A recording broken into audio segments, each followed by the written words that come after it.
37번 볼게요. 일단 37번의 주제는 경제학의 관점에서 출산율과 그리고 사망률의 증가와 하락은 사람들의 내적 욕구에서 발생하는 게 아니라 개인의 경제적 수준에 의해서 발생한다. 그러니까 출산율이 증가하고 사망률이 증가, 감소하고 이런 것들은 자기가 원해서 그렇게 되는 게 아니라 다만 경제적 수준에 따라서 출산율과 사망률이 증가하고 감소하게 된대요.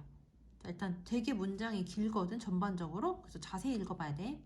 전치사 명사라서 괄호 쳤고 후로 시작하는 관계 대명사절이 여기서부터 여기까지고요. 그리고 이 관계 대명사절 내부에 있는 figuring out부터 여기까지랑 똑같은 설명을 짝대기 긋고서 설명을 뒤에서 해주고 있는 거야. 그래서 해석을 어떻게 할 거냐면은 요거 해석하고 그 다음에 얘와 같은 표현인 여기 해석하고 요거 이 순서대로 할 거고요.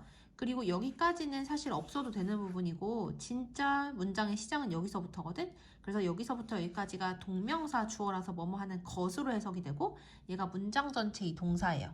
해석을 해보면 한 사람의 선호도 구조를 figure out 하면은 요거는 알아내는 것 이런 뜻이죠. 알아내는 것. 즉, 그 다음에 여기서 understanding이 이 안에서 동명사고요. 그리고 이 동명사의 목적어가 얘거든. 그래서 이것을 이해하는 것 이렇게 해석을 할 거야. 그리고 이 내부에서도 또 그러면 whether 뒤에도 주어 동사가 온다고 했었으니까 주어가 뭐고 동사가 뭔지를 또 찾아야 되거든. whether로 시작하는 이 문장에서 주어는 the satisfaction이고 gained부터 one good까지가 얘를 꾸며주는 역할을 하는 거야. 여기까지 되세요? 자, 그래서 이것을 이해하는 것 이렇게 해석을 할 건데 이 안에서 주어가 그럼 여기서부터 여기까지니까 이거 해석하고 그 다음에 이 내부에 보면 greater than 해가지고 뭐가 나왔어요? 비교급이 나온 거 보이죠? 그래서 비교급 표시를 했고 그리고 선생님이 비교급은 비교하는 대상이 같아야 된다고 했는데 여기에서는 뭐랑 뭐를 비교하고 있냐면 한 제품을 소비하는 것으로부터 얻어지는 만족감하고 또 다른 제품을 소비하는 것으로부터 얻어지는 만족감하고 비교하는 거야. 그래서 이 대시 가리키는 게 뭐다? 앞에 나오는 satisfaction을 또 쓰기 싫어서 사용을 한 거라고 볼 수가 있는 거야. 여기까지 이해되시죠? 자, 그럼 여기까지 해석을 해볼게. 한 사람의 선호도 구조를 알아내는 것. 즉, 한 제품을 소비하는 것으로부터 얻어진 만족감이 또 다른 제품을 소비하는 것으로부터 얻어지는 만족감보다 더 큰지를 이해하는 것에 뭐한 성공을 한 경제학자에게 이렇게 해석을 하면 돼. 여기까지 됐죠? 그러니까 사람이 어떤 것을 더 좋아하는지 그 구조를 알아내는 데 성공한 과학자에게 라는 뜻이고 근데 선호도 구조를 이해한다는 것이 무슨 뜻인지 모를까봐 뒤에서 부연 설명을 해주고 있어요. 그래서 사실은 여기는 앞에 나오는 이 내용을 이해하기 쉽게 만들려고 쓴 거니까 사실은 그렇게 중요한 부분은 아니거든. 근데 선호도 구조를 이해한다는 것, 알아낸다는 건 뭐냐면 두 제품이 있을 때 한 제품을 소비할 때의 만족감이 나머지 한 제품을 소비할 때의 만족감보다 더 큰지 안 큰지를 이해하는 것. 이게 바로 한 사람이 선호도 구조를 이해한다는 뜻이거든. 그래서 이런 것에 성공한 그러한 경제학자에게 그 다음에 underlying 하면 기저에 있는 이라는 뜻인데 얘는 근본적인 이라는 뜻이랑 똑같거든. 그래서 근본적인 호, 불호의 변화의 관점에서 행동을 뭐하는 것은 설명하는 것은 실제로 매우 문제가 많다. 여기까지 됐지. 자, 꽤 어려운데 단순하게 정리를 하자면 경제학자에게는 행동의 설명 기준이 호불호인 거야. 여기 보면 행동을 설명한다고 했는데 그 행동을 설명하는 기준이 근본적인 호불호의 변화라고 했을 때 그때 경제학자에게는 어떻다고? 매우 문제가 많다고 부정적이란 얘기야. 여기까지 다시 정리를 해보면 경제학자에게는 행동을 설명하는 기준이 사람이 좋아하고 안 좋아하고의 관점이면 되게 문제가 많다고 생각을 한대, 경제학자는. 왜 그러냐면 경제학자들은 항상 선호도 구조를 어떤 식으로 봤었냐면은 어떤 것이 더 만족감을 주느냐의 기준으로 했었는데 갑자기 좋아하고 안 좋아하고를 관점으로 보면은 이상하게 생각을 한다는 얘기야. 여기까지 되시죠? 자, 그 다음 문장. 이 문장이 좀 이해가 안 될까봐 더 쉽게 여기서 설명을 해주고 있거든요. 예를 들어서 자, 예를 들어서 한 다음에 이 문장은 동사가 어디냐면 places, 여기가 동사인 거야. 그러면 여기서부터 여기까지가 다 주어라는 얘기겠죠. 근데 이 주어 부분을 보시면 진짜 핵심 주어는 이거야. to argue, 주장하는 것. 얘가 원래는 핵심 주어야. 그런데 뭘 주장을 하는지가 이 to argue의 목적어로 대절이 나오는 거야. 그 대절이 여기서부터 어디까지냐면 여기까지인 거야. 요렇게가 전부 다 대절인 거야. 자, 그러면 대절이라고 주장하는 것은 이렇게 해석을 해야 되는데, 그럼 이제 이 대절에서는 또 뭐부터 하냐? 주어 먼저죠. 주어 해석하고 그 다음에 result from 다음에는 원인이 나와서 뭐뭐라는 결과, 뭐뭐 때문에 생겨나다 이렇게 해석을 하면 되거든. 뭐뭐로부터 비롯되다 이렇게 해석하면 자연스러워. 그리고 또 여기 보시면 A rather than B가 나오거든. 그럼 이거 해석이 어떻게 돼? B라기보다는 A 이렇게 해석을 하죠. 자, 그렇게 해석을 할 거거든. 그럼 해석 순서가 어떻게 되냐?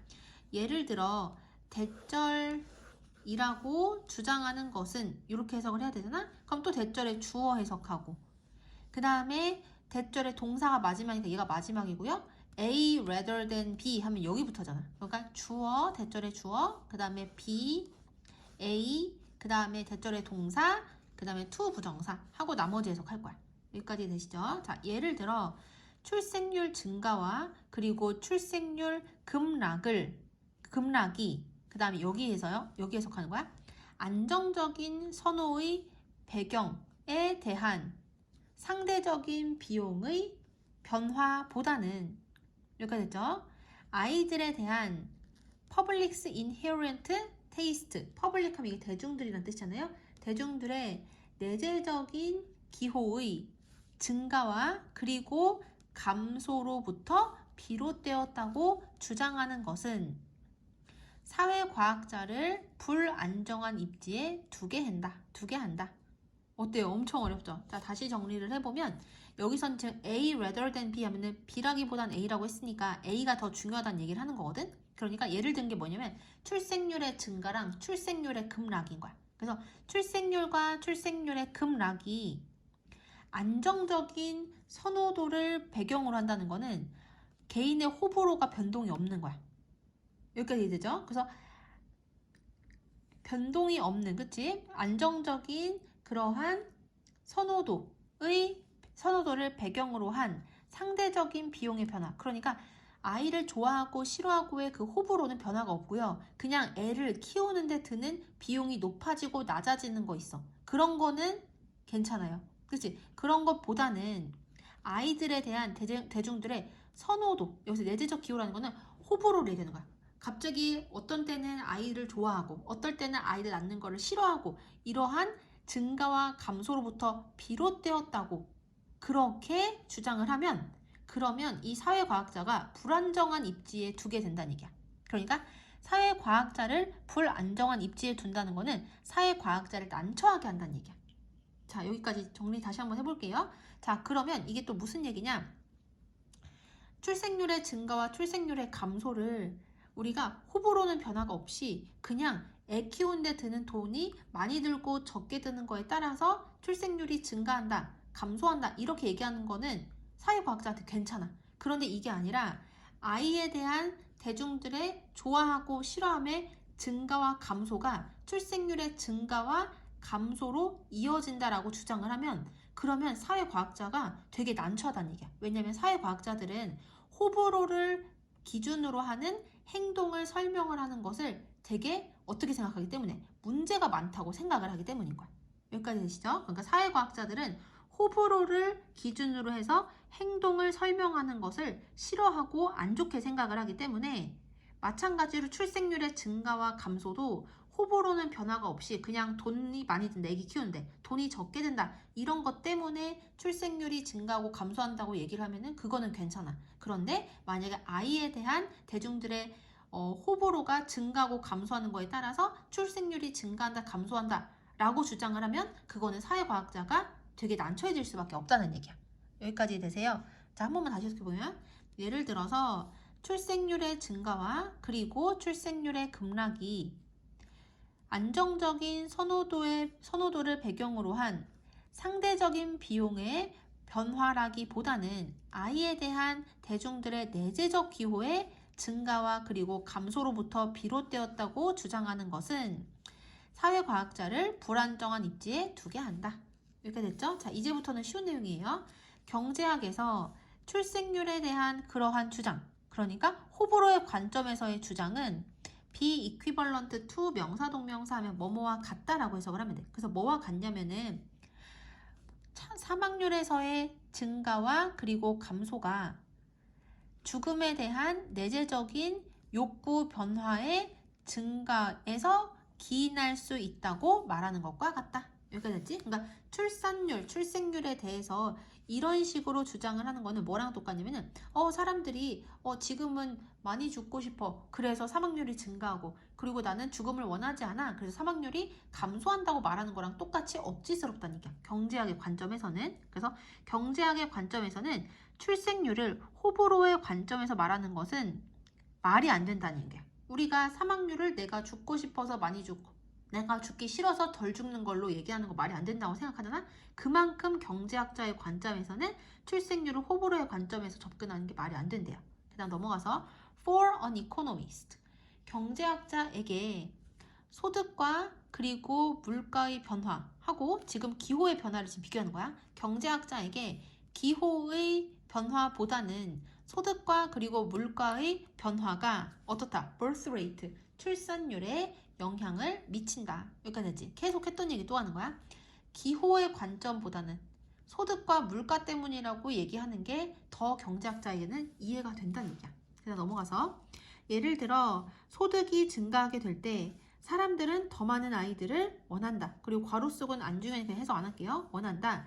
비록 그들의 아이에 대한 내재적인 욕구는 똑같은 상태를 유지할지라도. 그러니까 아이에 대한 내재적 욕구라는 거는 아이에 대한 호불호를 얘기하는 거야. 그래서 아이에 대한 호불호는 똑같지만 소득 수준이 올라가게 되면 사람들은 더 많은 아이를 원한다고 그렇게 경제학에서는 생각을 한다는 얘기야.